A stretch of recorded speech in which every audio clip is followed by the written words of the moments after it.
Okay. Each bellow is activated by a valve. Here's a valve.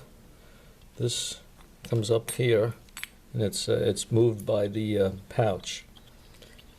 So what I do on the valves, I clean everything out here and change these facings, put new facings on the leather. The old facings won't maintain the vacuum source like new leather would, so I have to pull the sleeves off and then replace this with new leather that should be a little thicker than this, but this is new leather, and then gap them to 37 thousandths of an inch with newspaper punchings or thin paper behind the leather so they travel the right amount inside the valve chamber. And okay, and now here's the stack, and I'll do, well, wait a minute. Okay, just let me do this.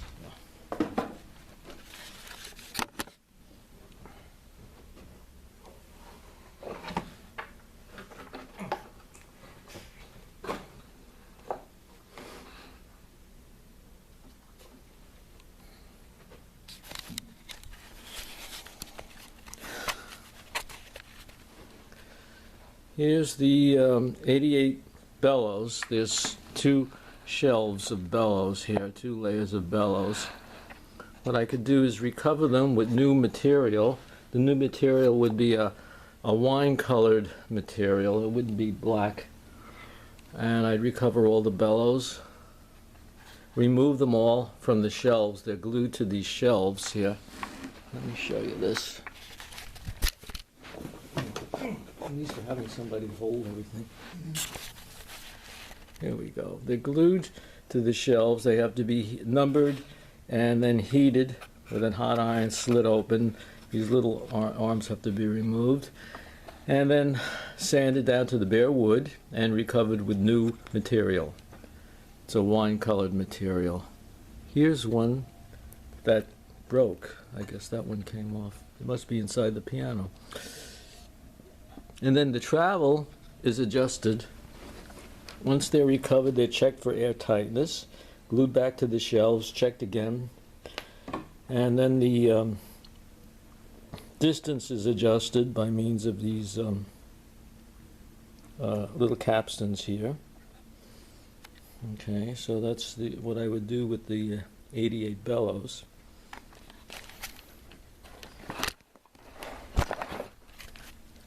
Then you have 88 valves, two sets of 44. You have two layers of valves.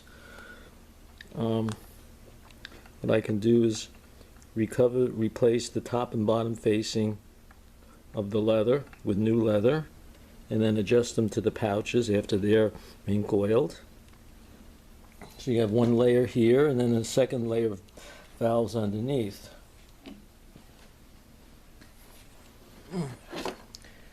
Then you have a wind motor.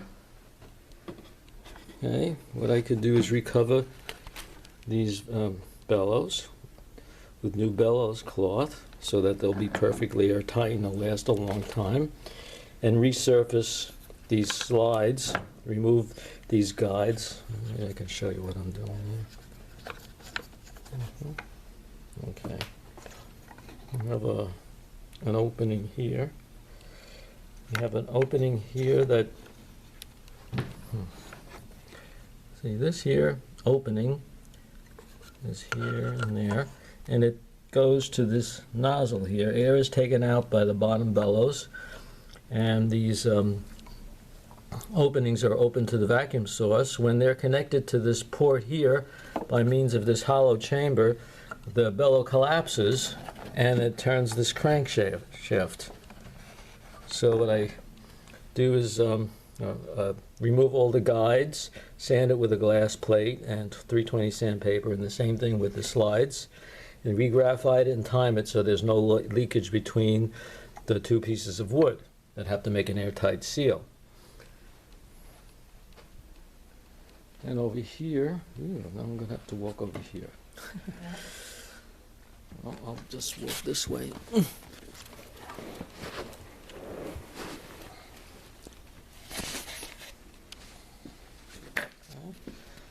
And over here you have the tracking device that keeps the roll centered.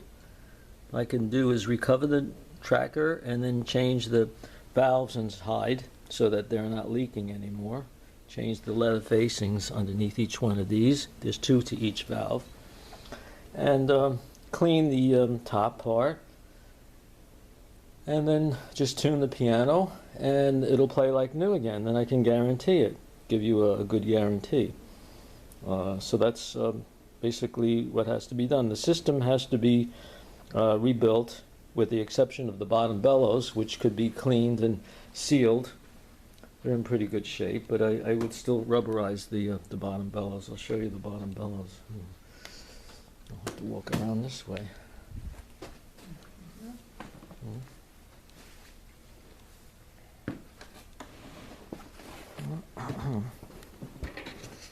There you go. Here's the bottom bellows. This is what generates the power.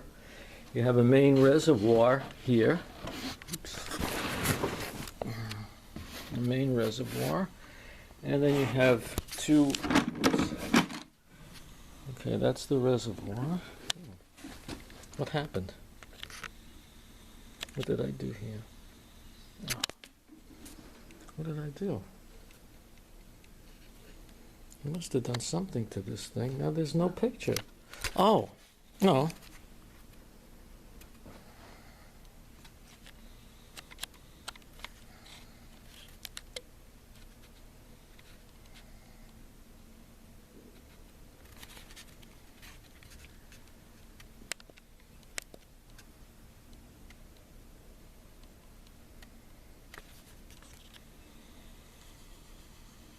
Okay, now I'm... Oh, okay, it's working again. Who knows? I don't know. Oh, it has a... anyway, I'm not good at technology. Yeah, you have 2 reservoir exhausters here.